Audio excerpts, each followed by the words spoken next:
Hey, what's going on, everybody? This is your boy Ciege and my man E Carter. What's up, E? What's happening? What's happening? Y'all know y'all listen to C Podcast, SEE Sports Entertainment, and Extra For Shit. she. We're going to dive right into it today. We got a nice, well rounded show for y'all today. I wanted to start it off by just giving y'all the MLB playoff results so far on record. So you got the Brewers versus the Braves. Atlanta is up 2-1. We'll see. As we're recording, they're playing the game now, playing game 4 now. So those results will be done by the end of this evening, the evening that we're recording. San Fran, the Giants and the Dodgers are playing or will play later on today. They're in their game 4. The Giants lead 2-1. The Braves and Brewers, they played game 3 yesterday. Atlanta leads 2-1. That series 2-1. Boston Red Sox and the Tampa Bay Devil Rays, they played 4 games so far, they played 4 games. Boston is up 3-1 in that series. Let's see, and then we got the Houston Astros and the Chicago White Sox. The Astros are up 3-1, and I just want to say cheating Astros. Get I'm gonna get that out the way. Get that out the way. But anyway, I just wanted to bring that up real quick for the games that I had notched to look at for the MLB. For all you MLB fans out there, my team didn't make it. I told y'all I was I'm a Reds fan, so they didn't make it. So whatever, they wanted to give me fool's gold.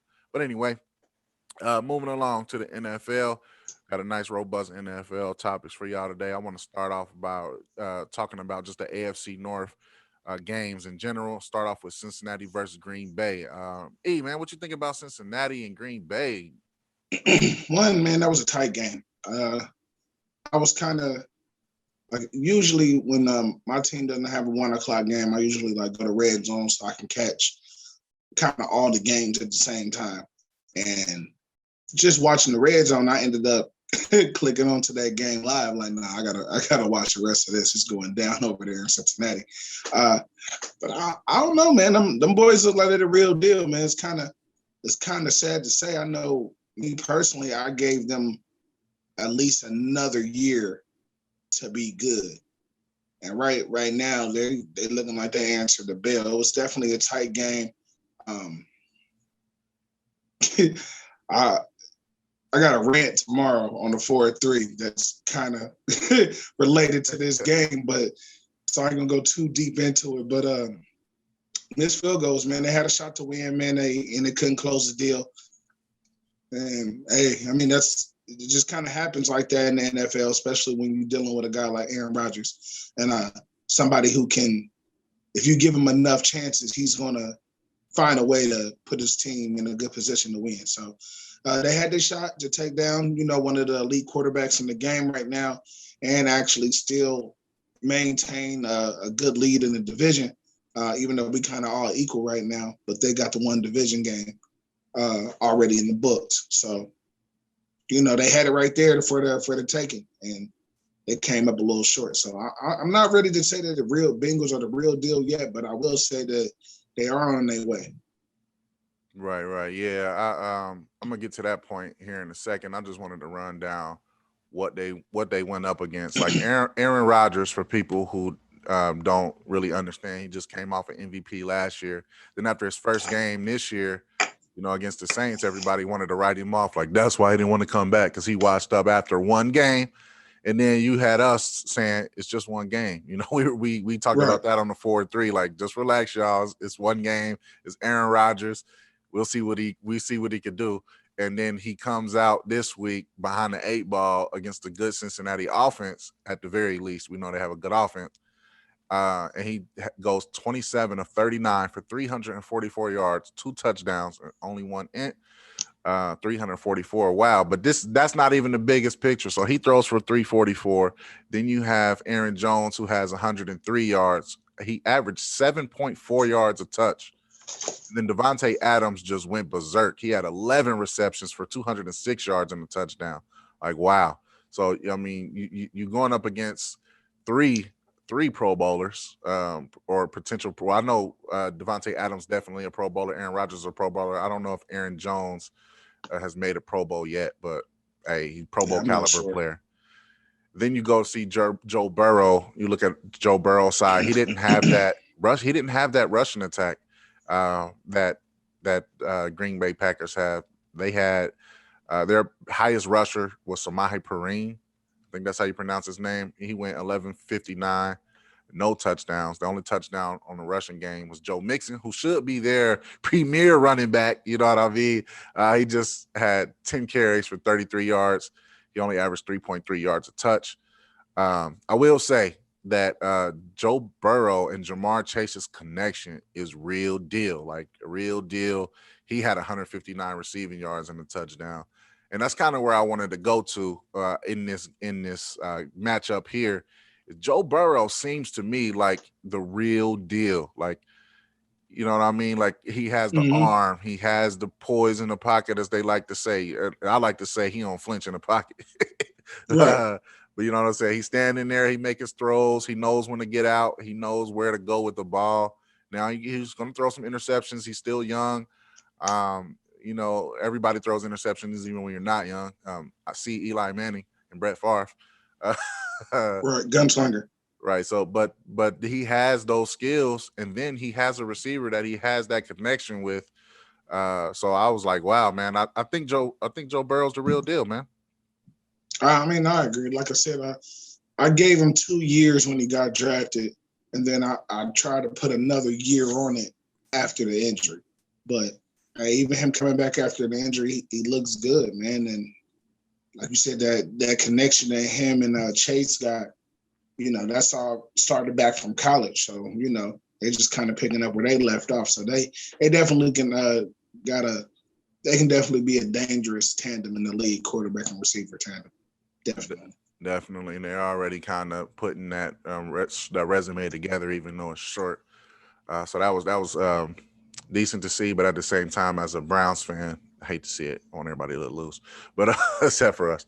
But anyway, moving along, man. I wanted to touch on the move to the Steelers game next. They got their second win to 2-3, beat the Broncos. Broncos went to 3-2. Did you see that game? Any takeaways that you see from that game?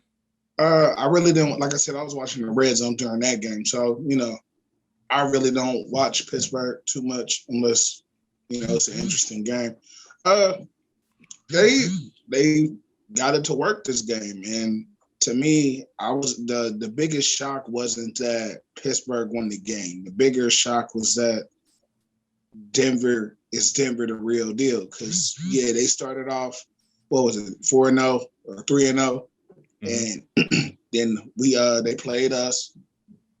We won that game last week, and then now you go to Pittsburgh, another AFC North team, and then they kind of pretty much do the same thing to you. So it's like, all right, well, now it's letting you know, like the teams that you was playing before to get to 3-0, like you really wasn't playing good caliber teams. You know what I'm saying? So how good are they? And so the bigger shock was that, like, usually especially any teams that start off 3-0, 4-0, 3-1, you know what I'm saying? You look and be like, okay, like, are these going to be one of those teams this year that's tearing the league up? Like, okay, are they the real deal? Are they going to contend, like, go to the playoffs? Is this a playoff caliber type of team?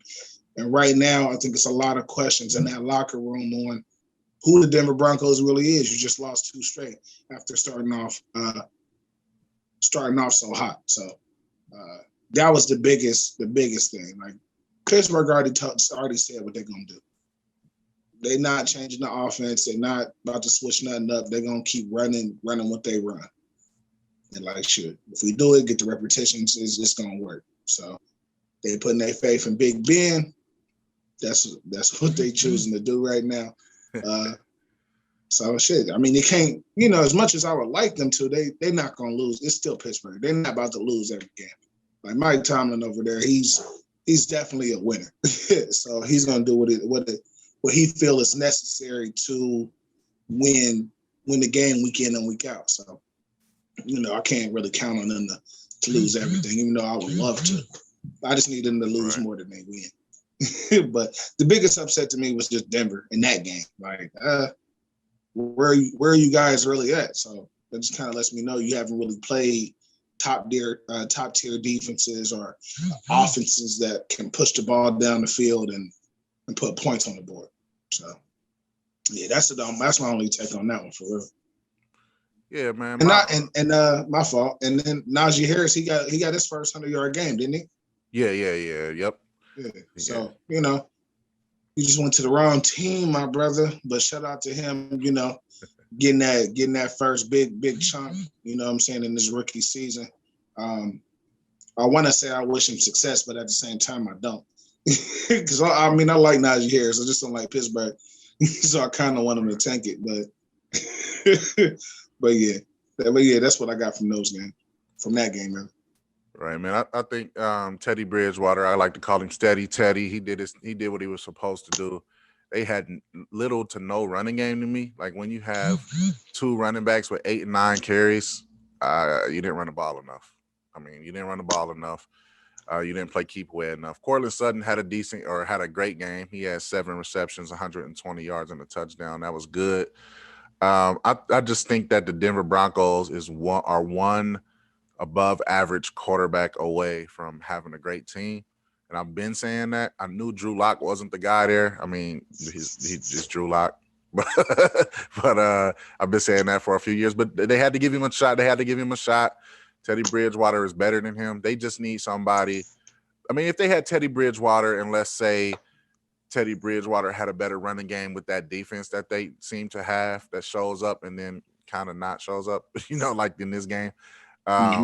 You know what I mean? They can be something, and they are 3-2. To their credit, they're 3-2. I think that they can make a playoff run, whether or not it'll likely be a wild card because of their division. But I think they can get there. I'm just worried about that the steadiness, like I said, of what they can do offensively. Like Teddy Bridgewater threw 38 passes, he completed 24 of them. He had 288 yards, 2 touchdowns, and 1 interception. That's kind of reminiscent of what I just said about Aaron Rodgers. You know what I mean? Those are similar numbers to Aaron Rodgers' numbers. Now, you have to back that up with Aaron Jones, though. You know what I mean? Right. You know what I mean? You can't just have your leading running back for that game have 8 carries and 61 yards. He averaged 7.6 yards a carry, but he only carried it 8 times, and 8 times is not enough. So that was my takeaway from there. And Steelers ran the ball significantly better, as Najee Harris, like you said, he had 122 yards on 23 carries. So he only averaged 5.3 yards. But you can see with the more carries, they keep the ball away, you know, more than Denver would have liked to. My second takeaway from that is that was so smart is Ben Roethlisberger only threw 25 passes, and he only completed 15. We have never seen, or at least from my memory, a Big Ben offense where he only completes 15 passes. Right. 15 passes for Big Ben. He had 2 touchdowns, and Chase Claypool had 130 yards on 5 of those 15. So I mean, hey, listen, 1/3 of your passes go to Chase Claypool. They go for 130 and a touchdown. There's nothing I can really say about that. So Big Ben did what he had to do. Najee Harris did what they had to do. And like you said, the biggest point, which you got to that I was going to get to, is Mike Tomlin always seems to find a way to get the W. Like it doesn't matter like whether or not they go 9-7 and miss the playoffs, or you know what I mean? Like he finds a way to get the maximum amount of wins out of whoever he has on the field, which to me makes him a top tier coach. I just wish he didn't coach for the Steelers. That's all. All right, so moving along, man, I'm gonna go to my game, the Cleveland Browns and the LA Chargers. Man, that was a crazy one right there. Crazy one. Man, I'm gonna let you start that one off, man. How that was wild. All right. Excuse me. So I mean, and that was another game that like I was watching Red Zone, kind of bouncing back and forth. No, matter of fact, check that. I actually watched that whole game. So, because I'm like, all right, Cleveland playing. I really don't feel like watching nobody else. I'd rather watch Cleveland take this L. That's kind of what I went into it went into it with. So, I'm cooking dinner, I'm watching the game, so I didn't see every detail, but overall, it was a freaking shootout. That boy Justin Herbert over there, that boy, he all right. He definitely nice, bro. He definitely making a way to be in a conversation of some of these newer, potentially top tier quarterbacks that we have within the last 4 or 5 years. He's definitely putting his name in there. And like I said, it was just a shootout, man. Like I don't have any specific details about the game. I don't know if the two quarterbacks or offensive coordinators just had everything kind of dialed in, or if the defensive coordinators was off their game, or if the players just wasn't executing certain assignments. I don't know, but I know that mug came down to the wire, bro. It was a shootout like nonstop. They go up, y'all go up, they tie it back up, y'all come back down, tie it up. Like, oh man, I'm like, bro, somebody got to make a play here on defense, man. Like somebody, like, and don't get me wrong, I was rooting for the Chargers, and I remember I was telling you last week, I'm like, I think this might be a little test for y'all because the Chargers is coming in hot. So just kind of, be on the lookout for that. Like, I don't know if they're really playoff material yet, even though they didn't beat potentially 2 playoff teams in a row, but this is going to be the deciding factor. And they went toe to toe with y'all, and they end up coming out. They end up coming out with the W, but which was great for me. The Bengals took an L. It was almost a perfect Sunday, man. The Steelers had to get their win. All right, you can't lose them all, but y'all took that loss. Bengals took that loss. I greatly appreciate it. Man, listen, this game right here, man, was one of those ones where I was like, are they serious right now? Baker Mayfield, 23 of 32, 305 yards, 2 touchdowns, no interceptions. Nick Chubb, 21 rushes, 161 yards, 1 touchdown. Kareem Hunt, 12 touches, 61 yards, 2 touchdowns. David Njoku, 7 receptions, 149 yards, 1 touchdown. Like, come on, bro. And then, but here's the thing. Here's the thing that really killed this. Not only did Justin Herbert play, and I'll get to him in a minute, his stats in a minute. We had two plays broken coverage from the weak side on from the safety position, where either Grant Delpit or Ronnie Harrison, whoever was playing that on that side, came down, and literally Mike Williams was a wide open, bro, like wide open. That was, that's still a young team on defense, just everybody's first year, most people's first year playing in this defense. I get it. You're gonna have some mess ups or whatever, but that was 2 freebies right there. 2 of those freebies contributed to Justin Herbert having 26 of 43, 398 yards, 4 touchdowns, and no interceptions. So he went off. We held their running game kept them relatively pedestrian. Austin Eckler was their leading rusher. He had 17 carries, 66 yards. He did have 2 touchdowns, but he averaged under 4 yards a carry. So, I mean, I'm great with that. We did let Justin Herbert get him a rushing tutty in, so he had a rushing touchdown too, which that sucked. But it all sucked. Mike Williams, I talked about him. He had 8 receptions, 165, and both of those 2 touchdowns that I just discussed there. Here's my main takeaway, man. We did enough to where we were in the game. We could have won the game. We had some blown coverages, and not only one thing contributed to this loss, but those referees, man. Those referees were the worst, bro. Like I swear it was like flag on the play, Cleveland Browns. Why? Because y'all the Cleveland Browns. 15-yard penalty. Replay, 4th down. Like, come on, bro. You know what I'm saying? Like, come on, man. Like, there were 2 pass interference penalties that were just straight trash. Straight trash, where the receiver was grabbing the defender's jersey and yanking him to the ground while he made a catch or tried to make a catch, and they called it on us. That was extra trash. There were a lot of illegal hands to the face on Wyatt Teller that did not get called. Wyatt Teller and I think it was Wyatt Teller and somebody else, where they were literally taking their left hand and raking his mask with it, putting their hands like under his chin, raking his face. Didn't call that. They called a holding on him though, on one of those. That was trash. So it was a lot of plays where I was like, really, refs, we gonna do this today. But one of my guys I was watching the game with, he did say, watch them try to officiate the rest of this game to make Baker make a game-winning drive, and we didn't make a game-winning drive. So he was right about that part, but I just hated the fact that it was a lot of officiating, snafuls. I would like to win the game just off the sake of winning the game. Right. With all that said, you broke it down pretty beautifully there. You guys have the division now 4-1. Y'all 4-1. We are 3-2. The Cincinnati Bengals are 3-2, and then the Pittsburgh Steelers are 2-3. So really, really tight division there. And before we get to talking about the divisions, which will be our next topic, let's talk about the game of games last night. I got a lot to say about this game, but I'm gonna let you go ahead and get it off because I'm gonna come technical with it, bro. And I got to hear your passion, man. I wish I could have this passion about my game. All right, listen. One, I'm my total count for mini heart attacks up to now is about 47. Okay, I have 47 mini heart attacks watching these freaking football games through week 1 through week 5.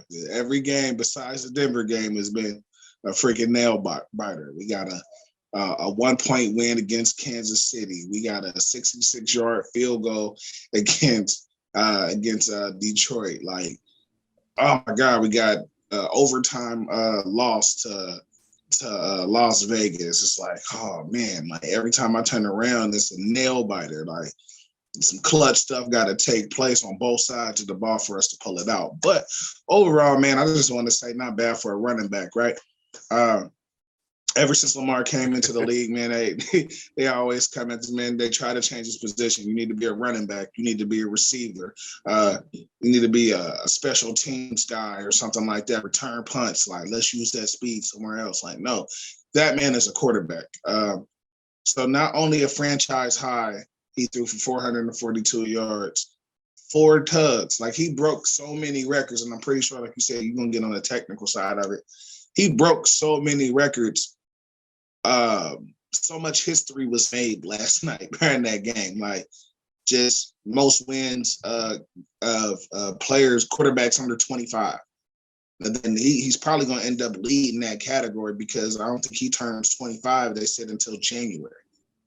That's playoff ball. So you got your whole season to rack that up. You know what I'm saying? So it's like, it just seems like every time he touches the field, is some type of, even though, yes, it is 2021, it seems like every week it's a different record popping up somewhere that didn't nobody know about.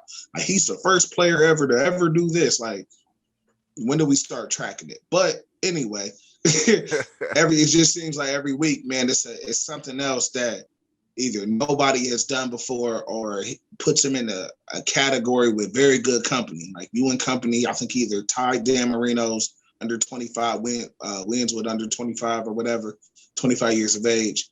I think he tied Dan Marino. He in the same category with Drew Brees. I think he's ahead of Drew Brees with the highest completion percentage for a quarterback with over 40 passes and 400 yards, which was, I think he ended up at 86, something like that. Drew Brees is 85. And if we all know Drew Brees usually holds one of the, like, he completes his passes. Like, that's he a killer. He's definitely an accurate thrower, or was an accurate thrower when he was in the league. But it's just funny to me, man. You hear all these critics, especially me as a fan. I know I listen to them all.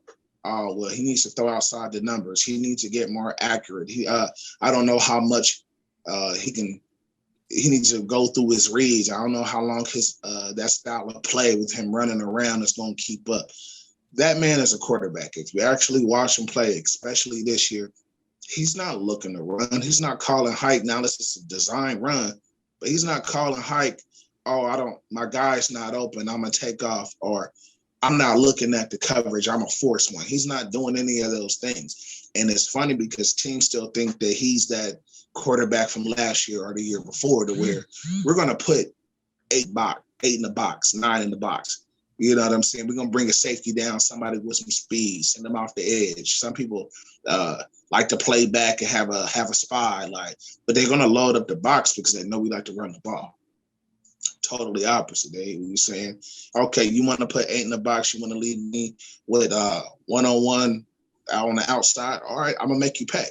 You want to go man and send them hot? I'm going to make you pay. We're going to throw this ball downfield. Now, the coach did a great job to be all the way. They did a fantastic job. I'm not going to lie. I'm not going to say I wasn't down in the dumps that first half. I definitely was. Game got out of hand real quick. And I'm like, whoa, what's going on? And, like any offense, man, you got to get in rhythm. And I think with our offense, it seems like besides the Denver game, we don't get into a rhythm until the second half of football. Like, it's great to be a second half team. It's great that you can come back and make adjustments and come back and perform. But at the same time, if you get rolling early, then you don't have to worry about trying to make a comeback late. You know what I'm saying? So it's a couple faults I'll take away from that game. One is we need to get that train rolling early. We just opened up the game where I think with 5 passes in a row. You know what I mean? No runs. You know what I'm saying? So because they putting 8 people in the box, and that's one thing that our offense is trying to prove, that if you're going to put these people in the box, then we're going to throw the ball on you. And right. We have the offense, we have the receivers, and we definitely have the quarterback that if that's a game you want to play, we can still beat you this way. So we need to start off fast. And the other thing I'm taking away is just defense, man. Like, defense has to wrap up. I've seen so many missed tackles. I even thought about you watching the game, that tiptoe burglar. You know what I'm saying? It's a couple times where Carson Wentz was killing the play action. Not gonna lie, he was killing the play action the whole game. And those outside linebackers or those DNs are supposed to come down or whatever, they're hesitant. And it's like, man, yeah, Carson Wentz can run, but you need to scrape down the line. Like, you got to make either split the you know what I'm saying? You got to split the difference or commit to one or the other. And sometimes they would think it's a play action, it's a run. Sometimes you think it's a run, it's a play action. I mean, that kind of what happens in that position. But if you split the difference and see what he's going to do, he can still put you on the play. So some of the veteran guys did step in and start making those plays. Like, if you're going to come, once you see it going down away from you, squeeze tight down that line and just buzz down the edge. Either if it bounces, it's going to bounce right into you. You go too wide, you leave a gap. You don't go at all, you a less man in there to make a tackle. So I think we got to do better on defense, especially with tackling. It's not too much we can do, man, with the banged up secondary that we have. I think we need to find the scheme that works for the unit that we have because Averett, he just got fucking exposed. He just got exposed, man. Carson Wentz was going at him all night. Whether he was in zone, man, he didn't care. He did not trust that man over there, and he took as many shots. He was taking shots at him the entire game.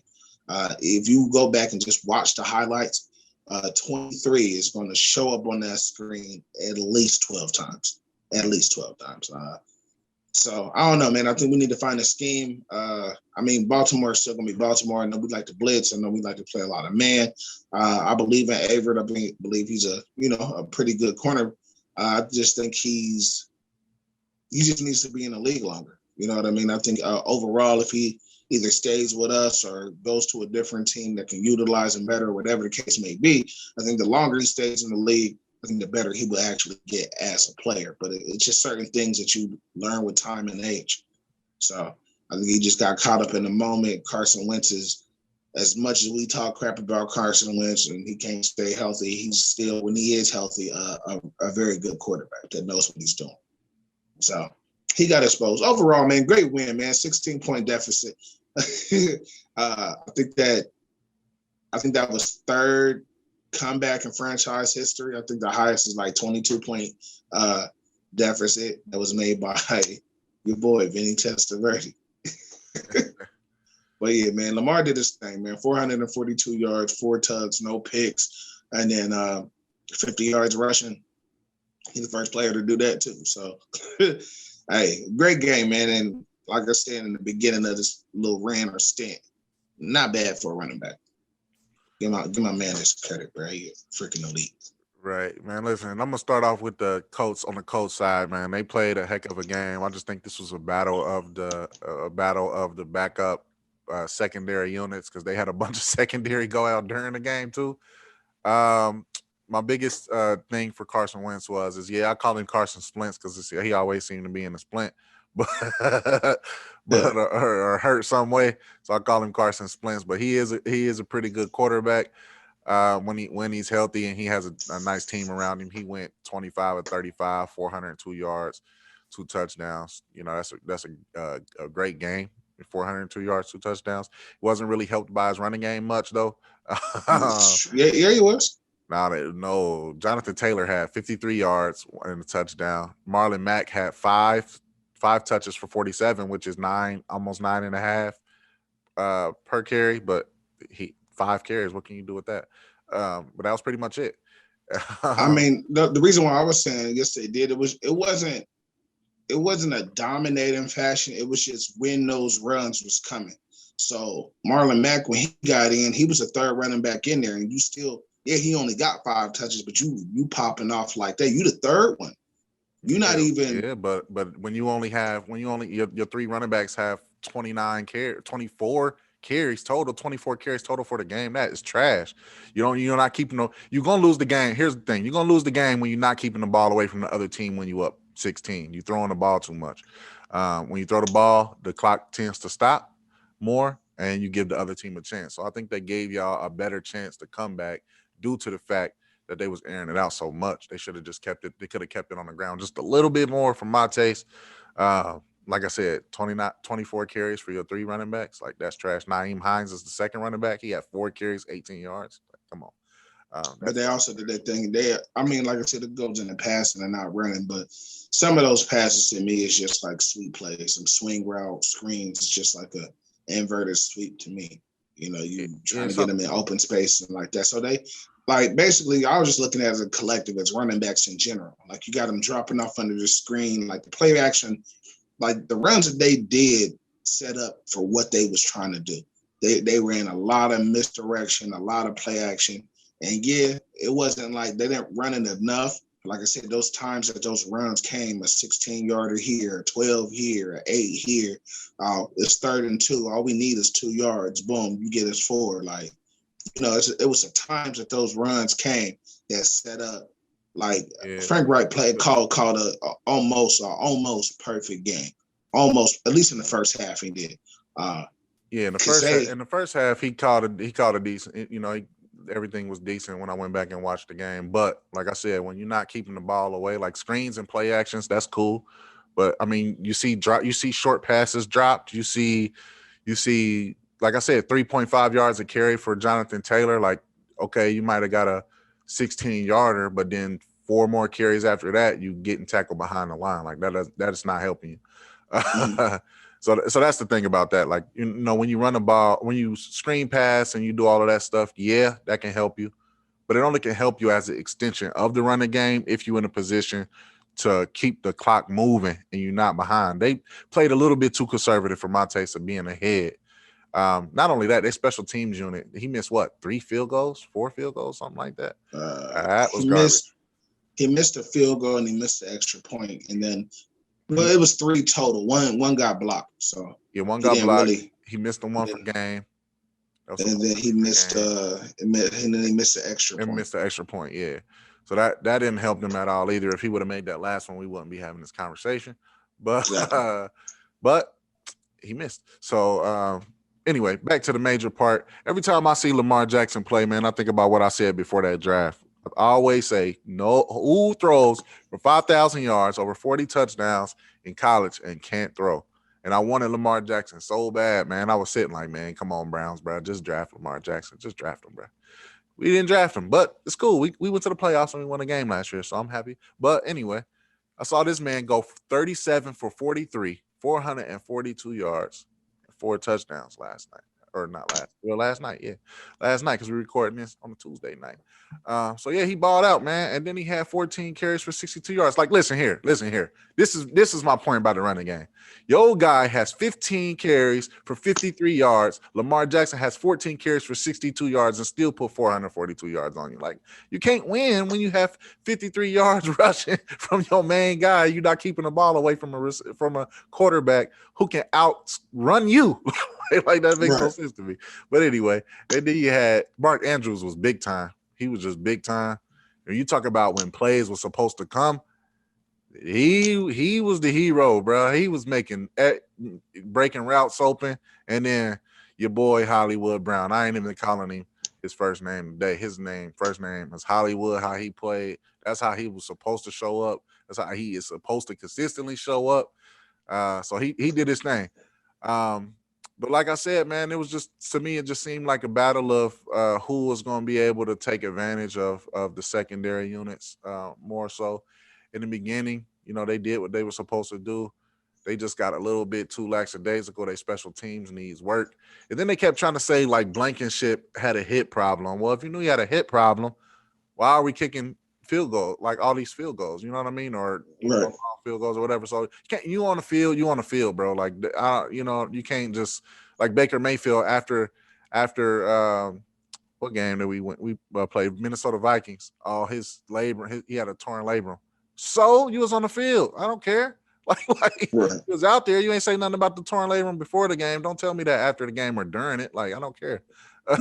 I wish you well. I hope you get better, but come on, bro. Like, we're not doing that excuses stuff, man. Like, if you thought you was good enough to play, if you thought you was good enough to be in the game, then the injury doesn't matter. Yeah, so you went out there with a messed up hip and you missed the game, field goal for game, Mr. Blankenship. Like, that's on your resume. It ain't gonna say, oh, he missed a field goal. He missed a field goal because his hip was messed up in the box score. Like, so whatever, man. I had to bring that up because I get tired of hearing that after and during games. But anyway, moving along, man. That was just I wanted to touch on the division games because my next topic today is who has the toughest division. Unbiased, if we could be unbiased, who has the toughest division? I'm gonna be biased, so I'm gonna start off being biased, and I'm gonna say the AFC North. I'm gonna say the AFC North because we're in the AFC North, but at the same time, and especially now, which me and you talked about it almost every year. You know what I'm saying? Whether it's your team, my team, just especially at the end of the year, where you think the future of the division or teams is going to go and all of this. And I remember last year we talked about Cincinnati. We talked about your team, my team. Like, all right, cool. One of us is going to have to take over that role for big dog in the division because it's not going to be Pittsburgh.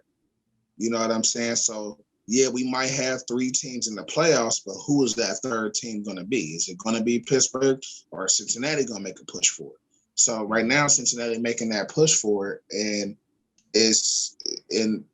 we really doing our thing overall as a division. So let me pull this up real quick. So we're 4-1. You and the Bengals are both 3-2, and then you got Pittsburgh 2-3. That's still 3 out of 4 teams in the division with winning records. You know what I'm saying? Above 500, and those losses wasn't blowout losses and you guys stunk it up or whatever. Like, those were still good games, close games where you was in it at the end, right? And just came up short. So you got us, and then if I'm gonna be unbiased, I'm sticking to AFC. I'm gonna say the AFC West, man. A lot of people sleep on that division because Kansas City been kind of running it the last couple of years, but the Los Angeles Chargers is making a move. They're 4-1. Las Vegas is 3-2. Denver is 3-2. And unfortunately, not unfortunately, I'm kind of happy about it. But the Kansas City Chiefs is 2-3. And then just to give a opinion on the NFC side, I'm gonna have to go with the I don't know. Let me see. I'm gonna have to go with the NFC West. Like right now, as a division, they're not as big, but as far as what these teams are supposed to do and projected to do, that's what makes them one of the toughest divisions of football. Arizona is playing great ball right now. They're 5-0. The LA Rams is 4-1, and then you got Seattle that's down to 2-3, and you got San Francisco that's 2-3. But all four of those teams are could not easily, but they're putting those teams that you can kind of count on maybe making the playoff pushes. You count on Russell Wilson to make a push. San Francisco got a whole lot of weapons. They just need a quarterback that's going to stay healthy and stay on the field and actually produce. The Rams, they was the big dog that division for the last year or so. Now Arizona is making their push. They saying, "Hey, wow, we still here too." So they're making a push in that. Everybody else is kind of, it's like one or two teams that you kind of predict is going to be in a winning category. And it's kind of every other division is kind of, everybody's where I think they should be. But yeah, well, I don't know. That's probably all I got. If I'm not gonna give another division in the NFC because I'm like, shit, that's only leaving you. That's only leaving you with the couple butt teams. Like, nah. And it's not even that, man. But it's just the little anecdotes about the different divisions. So here's the thing. I think in the next few weeks that we really get to see who's the best division through the first half of the season, just because of who we play. Like I want to say, Arizona's division, the NFC West is the best, but then they got two teams with 3 losses. So that's like, right now, can I really say it? But I can, because San Francisco has a good defense. The Seahawks, their defense just hasn't looked the same for a few years. And then they have Arizona, and then they have the LA Rams. Now the LA Rams, we know their defense is legit.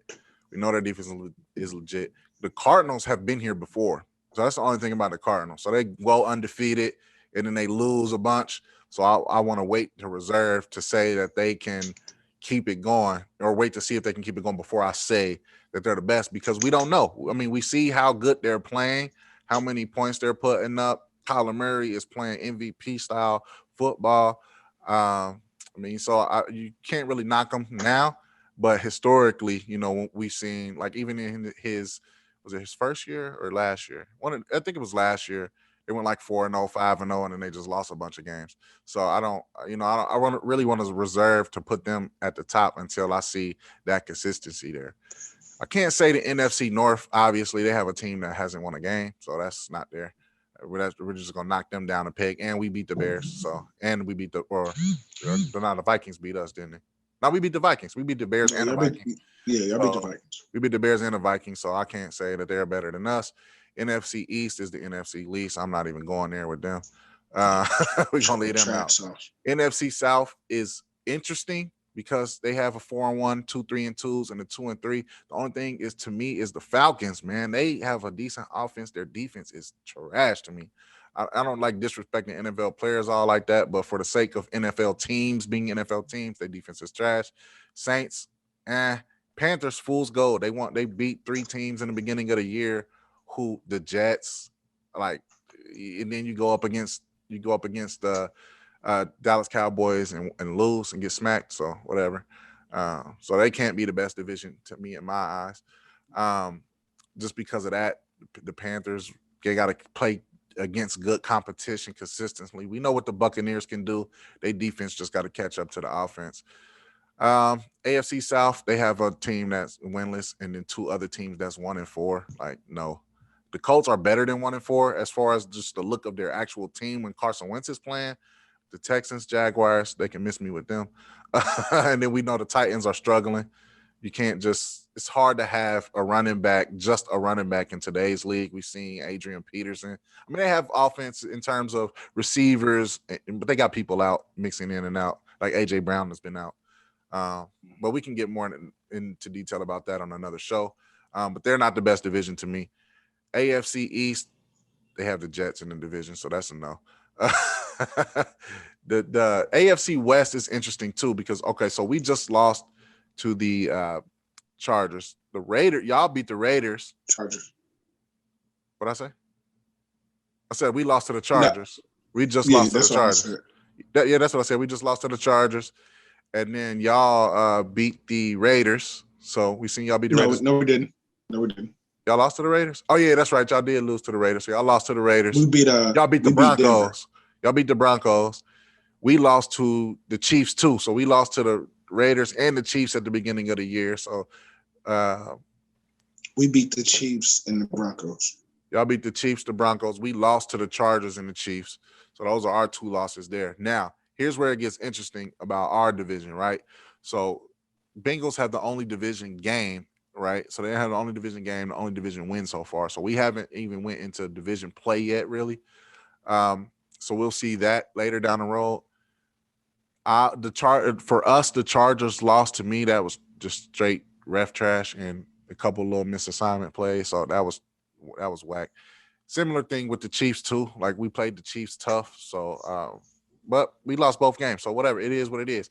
Now we play the Cardinals next. So if we can go beat the Cardinals, then that would go a long way into solidifying whether or not we are the best division or not. You know what I'm saying? If we beat them, or it could be if they go on a losing streak, then what I said earlier will be true, and then it would nullify that point too. So that's the interesting part about sports. You look at the divisions, you see who it is, and you see the wins and losses, whether or not you right or wrong, and whatever happens to the teams, then you can go back and say, well, they lost 8 games after that, so y'all still suck. But whatever, man. Right. I think we got the best division specifically because we have the most consistent offenses down the line. And even with our attrition, we have solid defenses all the way down the line. The Steelers have a pretty good defense. The only thing about them is Big Ben just can't throw it like Big Ben normally throws it. And then we see divisions with winless teams. Those can't be the best divisions. You have winless teams. So I would say it's between us, the NFC West, and the AFC West. So those would be my 3. But it's a couple little, it's one in there that you got to say because of the record. Like, they got the same record as us, NFC South, but fool's gold to me, man. NFC South. Sorry, y'all. We know what the Bucks is going to do to y'all, so that's over with. But anyway, man. So yeah, that was interesting, man. So I guess we both agree AFC North. I guess we tried to be unbiased, but whatever. Turns out we're just biased. But it is what it is. Yeah, man. So yeah, the AFC West, AFC North, we'll just put y'all right there, 1A, 1B. How about that? And then we'll fight it out throughout the season. But moving along, man. So moving from the NFL side, we're gonna go to the Wilder Tyson Fury 3. It's not too much to say about this fight, but what did you see from what you got to see from what you watched? He choked again. So he said he choked again, man. The last fight, man, I didn't bet any money because I try to stay away from betting, man. You can get lost in that stuff, especially like not online betting and stuff like that. But when you get to, man, I bet you $200 on the fight, you know what I mean, and getting the carry away like that, how you do with your family and your friends. But I try to kind of stay away from that when I can. But I was willing to on the last fight. So I forgot that the fight was even this weekend. You enlightened me like, hey, the fight about to come on. I'm like, oh, snap. So, Wilder is built for 3, maybe 4 rounds. After that, he's tanked after that. He's gassed out after that. He goes in and his wild punches I'm going to use my strength. Footwork goes out the way, like all of that stuff. Like I know he had to gain weight. I know Fury is 277, 280, somewhere around there. And he was weighing on him. So because Fury he's a better boxer. Like I'm gonna just be honest. He's a better boxer. Wilder is not a boxer. Wilder is a brawler. He wants to get in there and just sling wild hooks and beat up on folks and catch them on the chin. And it worked for the beginning part of his career. But when you get somebody that can take those hits and they're still hitting you and they know how to box, then you kind of met your match at that point. And that's pretty much what it is. I hope he doesn't go back and say, oh, he wants to fight him again. It better not be another fight. Like, it better not be. Like, my biggest question is, can he bring his career back at this point? Because right now, you didn't lost 2 straight to the same man.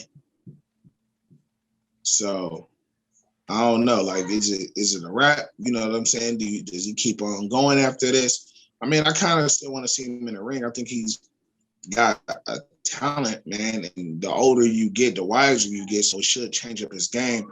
But if he's not willing to change up his game and pattern around different styles, or you know what I'm saying, just gain some type of new insight on the game, then I don't know.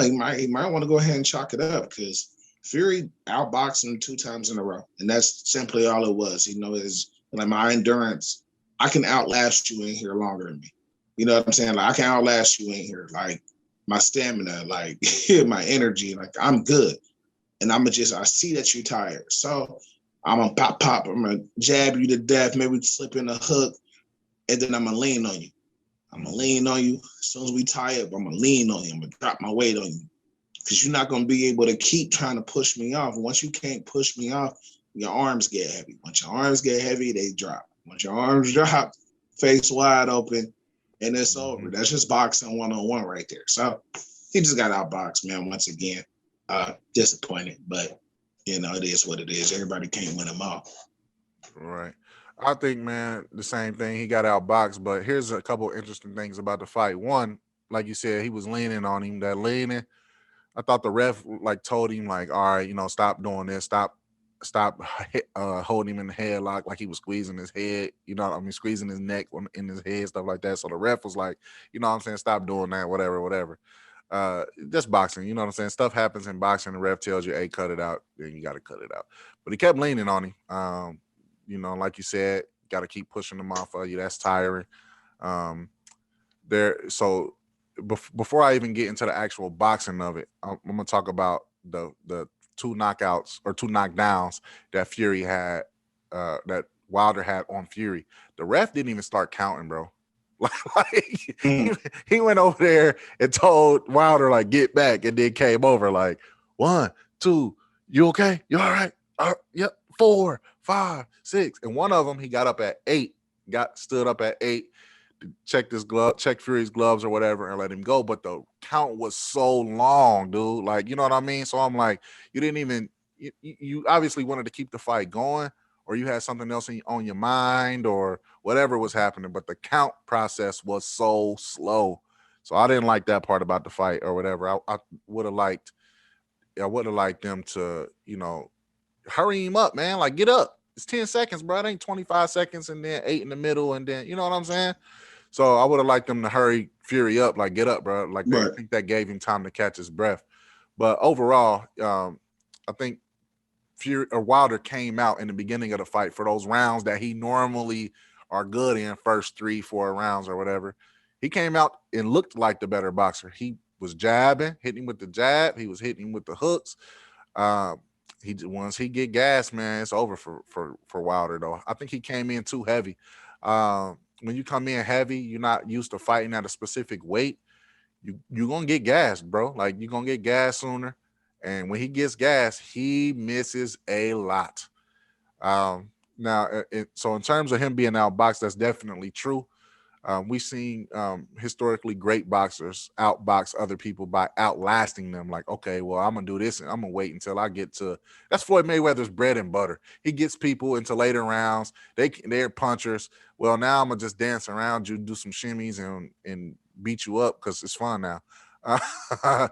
So, you know what I'm saying? So you see that or whatever. This is where I want to stop people. Okay, so first I want to say Wilder can still continue his career because he only has 2 losses. So we know, obviously, again, historically, great boxers have lost more than 2 fights and kept fighting great Hall of Fame careers. George Foreman, 75-9 or something like that. We know Mike Tyson lost more than twice. Lennox Lewis lost more than twice. you know what I'm saying, Sugar Ray Leonard, Sugar Ray Robertson. All of these fighters lost more than twice. It's specifically to one person. We see other fighters go back and lose in trilogies twice or whatever, and then they keep coming back. Um, so we know that he can do that.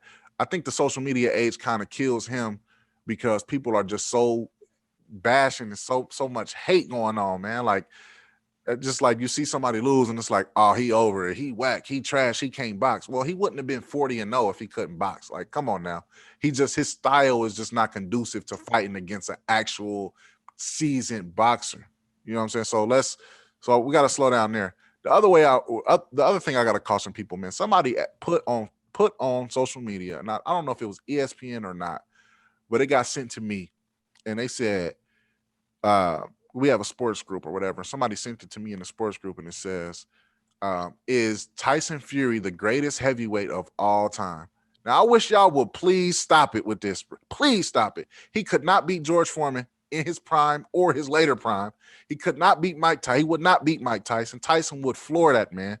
Uh, just the litany of Ali, like you're not gonna beat none of these guys. So I wish people would stop saying Tyson Fury is he's out of shape compared to them. They're better boxers than him.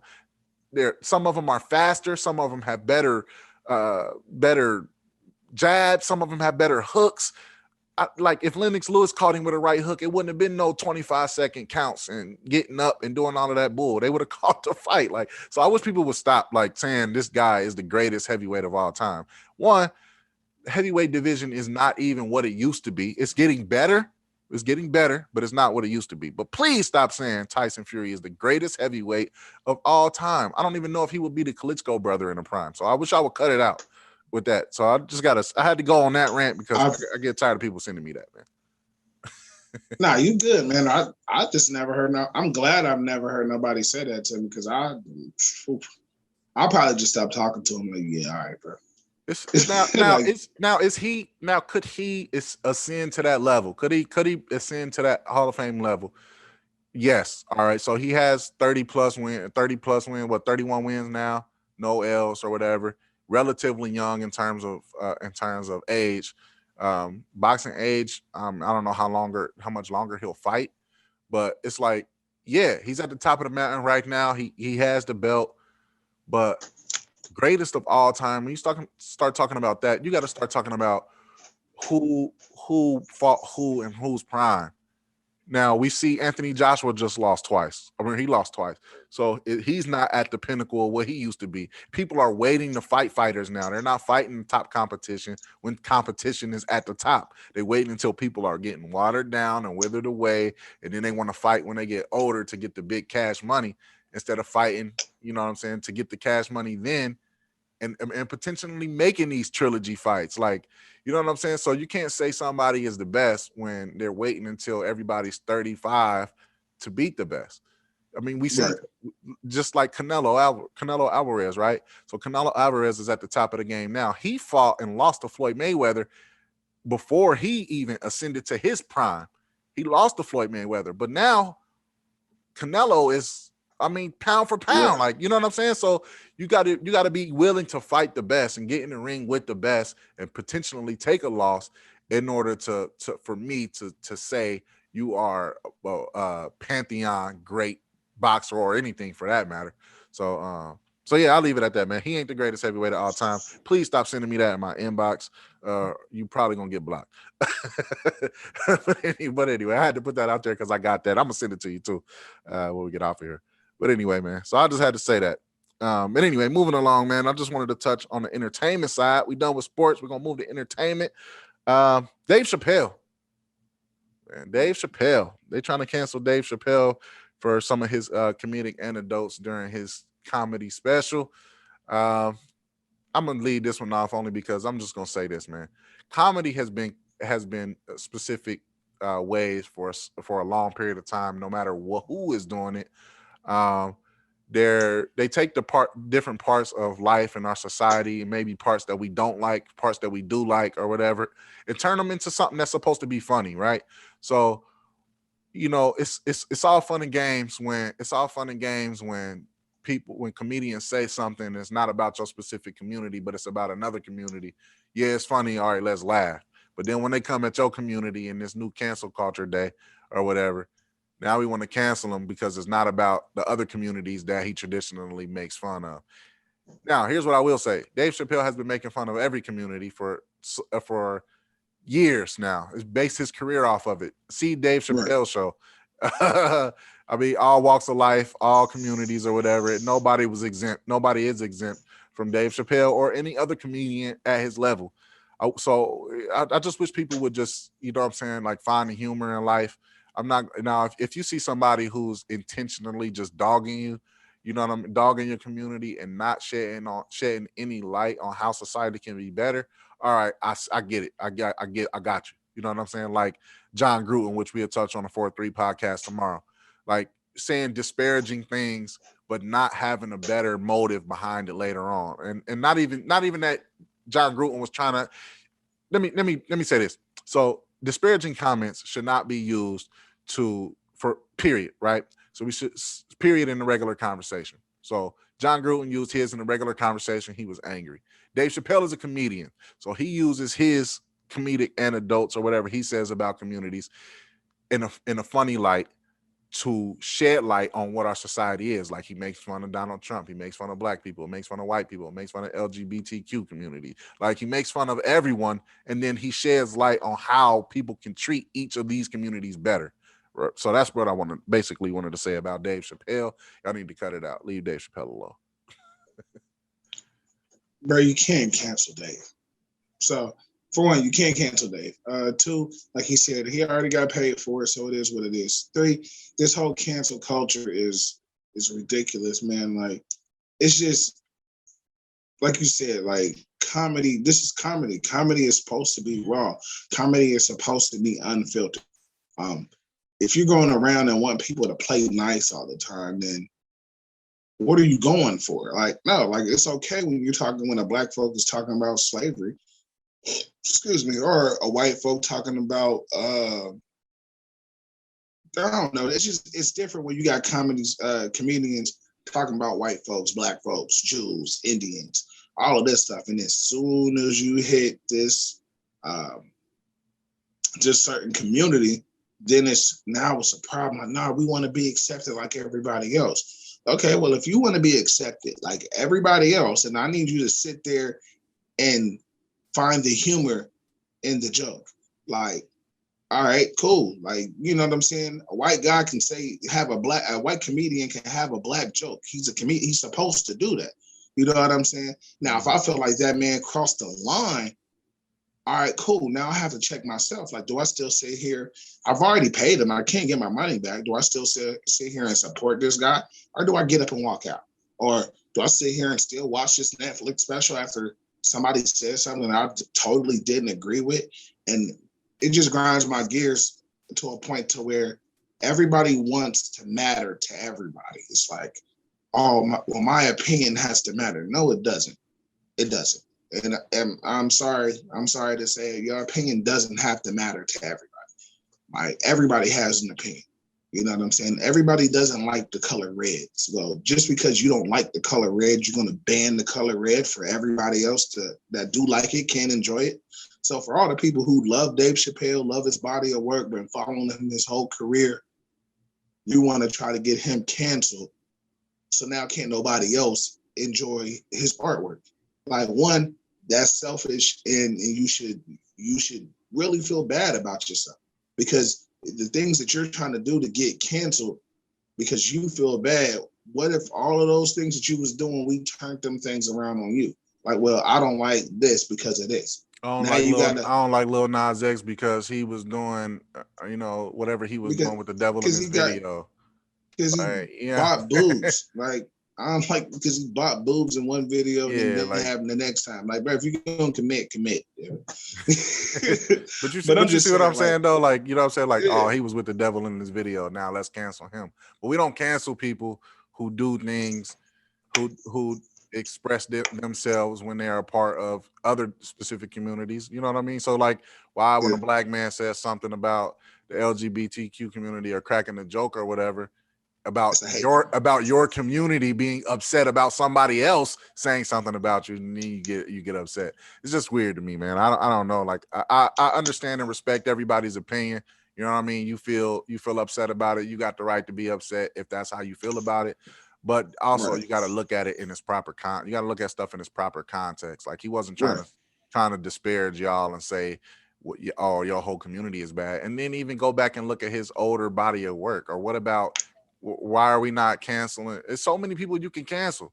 Like if that's the case, cancel everybody. You know what I mean? So We wouldn't have entertainment. Like yeah, you got to look at it there in would its be no proper entertainment. context. There would have been no Richard Pryor, no Eddie Murphy, no Eddie Griffin, no D.L. Hughley, none of these people. Because you know what I'm saying? Bernie Mac. Bernie, yeah, well, definitely wouldn't have been no Bernie Mac. It's like, Right. you know what I'm saying? Like, come on, bro. You can't just cancel everybody just because you looking at looking at something without its proper context. You know what I mean? So Right. hip And hop, speaking they've been trying to cancel that. I mean, so right. just so come on, man. Speaking of canceling, I was gonna save it for the extra, but it kind of fits in with this. It's not quite about Dave, but it is about cancel culture. So I just seen that there is a part of this cancel culture is trying to cancel certain scenes out of the new Halloween movie, because they feel it's disrespectful to firefighters. So the whole firefighter scene where he murk out like 12 of them. Like I ain't seen the movie yet. I plan to see it this weekend, but I seen the trailer. Like it was a whole bunch of them gone, bro. Messed up, bro. Like but they're like, no, we got our firefighters are heroic icons of our country. Like, okay, but it's Mike Myers. Like you said, like take stuff in its context. Like it's a horror movie. Like, who cares, bro? Come on. Mike Myers, I have no problem in the previous film when he choked out a kid. Mike Myers he does not discriminate. If you were in his way or in his path on between him bodying his little sister that he'd been chasing for 75 years, then you get murked out too. Like get out his way. like my thing is, I mean, I know it's a movie, but I be looking like, bro, I would run. Like you didn't see, if I see somebody get murked in front of my face, I'm not gonna just, oh, let me help. No, I'm gone. But it's just the fact that they're trying to cancel out those scenes of that movie. And that just goes back to my point that I was saying before. Like, just because you see something that you don't like, man, you're spoiling it for everybody else that it does not bother. Like, yeah, man, like the writer or director is not against firefighters. It's a part of the character in the movie. These are actors. You know what I'm saying? It's not like a real life situation where it's just where people are advocating for firefighters to die, or for, like, for instance, movies that have depictions of slavery or whatever. You know what I'm saying? Like, yeah, that's pretty disrespectful to black people. You want to keep showing us as slaves, but a lot of people understand that it's a part of history. It's not saying you're not advocating for the reinstitution of slavery. I mean, if you are, then you're just a horrible person.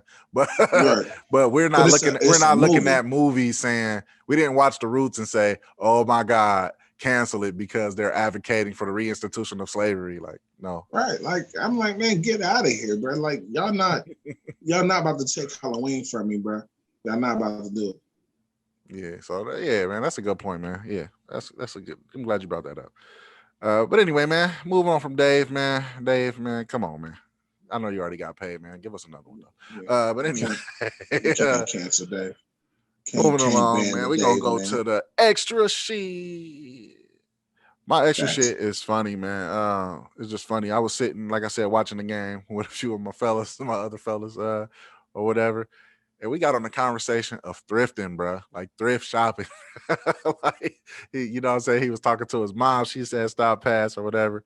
And they was just telling me all these stories about them going thrift shopping, which brought up an interesting point for me where I was thinking, like, man, we went thrifting too. Oh, my sisters go thrifting. My grandma, my mom, they took us thrifting. Bruh, found out that thrifting was a thing. People was going thrifting, B. Like, yeah. I mean, RP, my mom used to do it too. Like she took me when I was young. I used to go with her, but then when I got older, she's like, "Well, I'm about to go You know, you want to come with me? I'm like, negative, Batman. You is not about to keep me out here for hours if I got a choice. Now, if I ain't got no choice, then yeah, I'm with you. But when I got a little bit older, I didn't really go. Like, you know, she'll get her one of her friends and, you know, have a, you know, look like I took it as a ladies' day.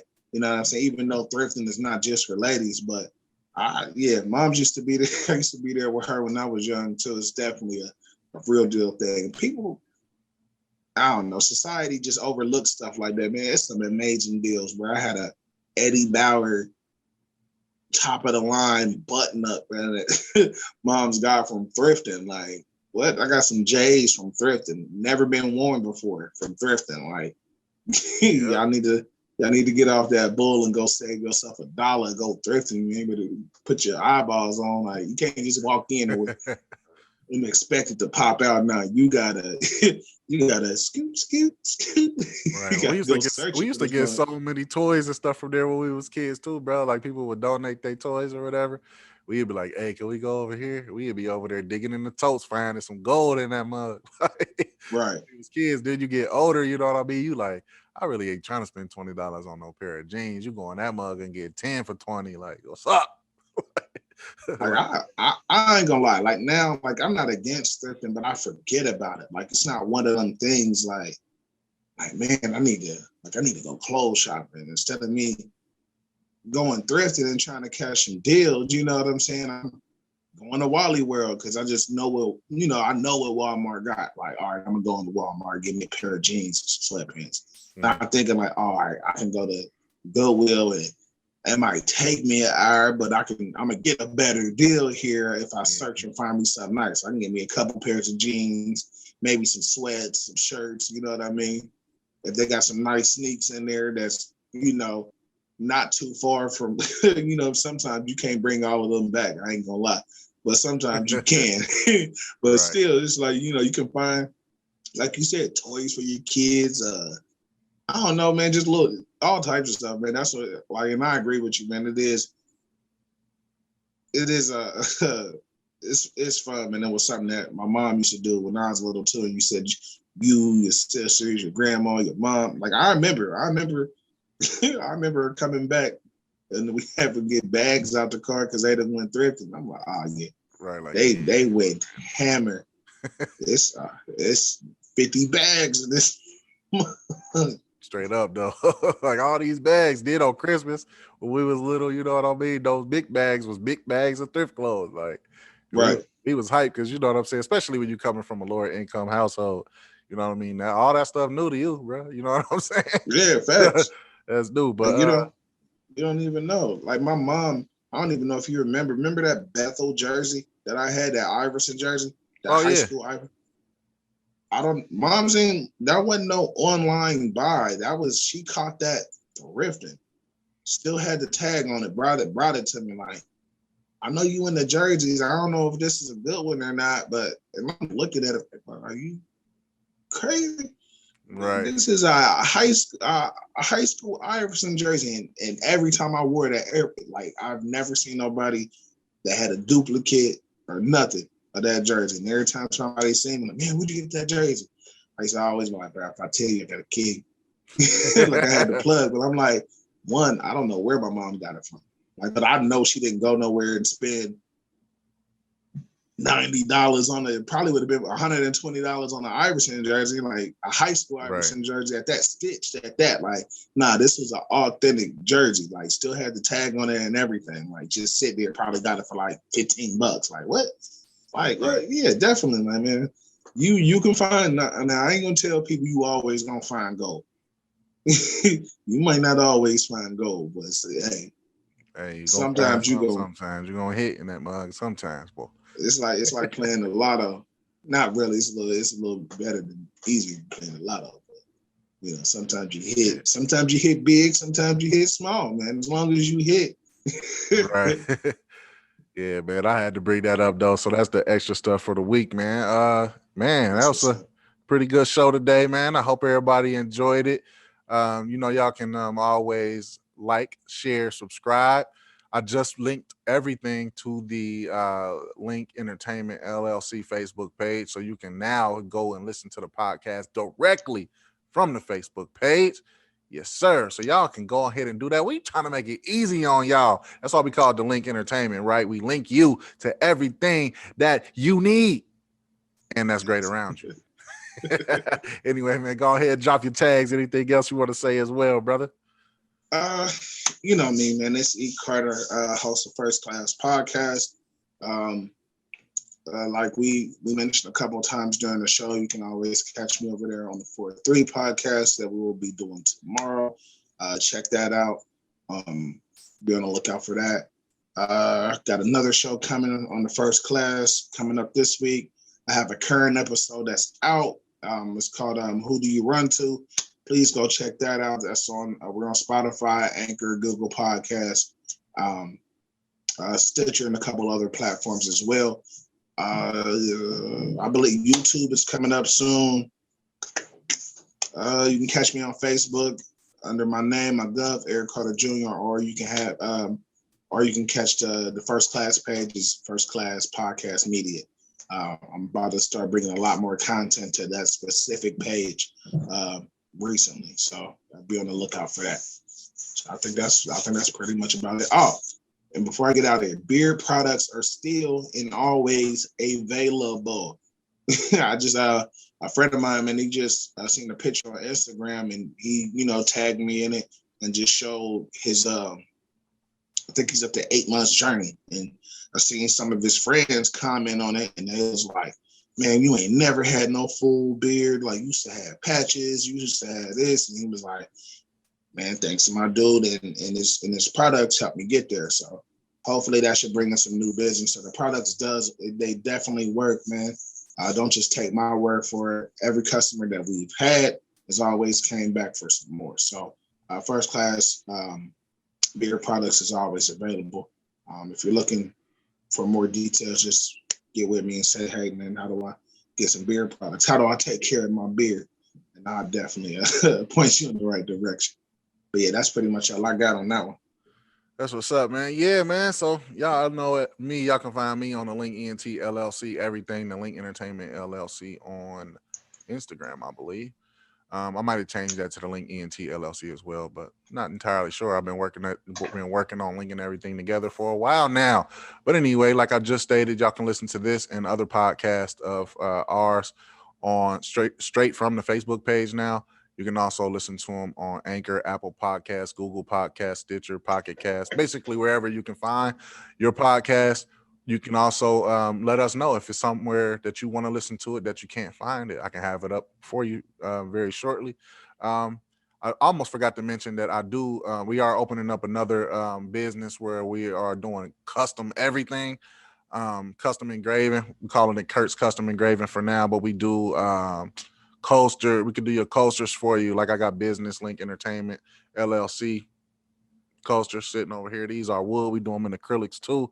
And then I made some stuff for my kids, man. I'm gonna just, show y'all one of them. I ain't gonna show y'all everything now, but little, Right. you know what I'm saying, stuff like this or whatever.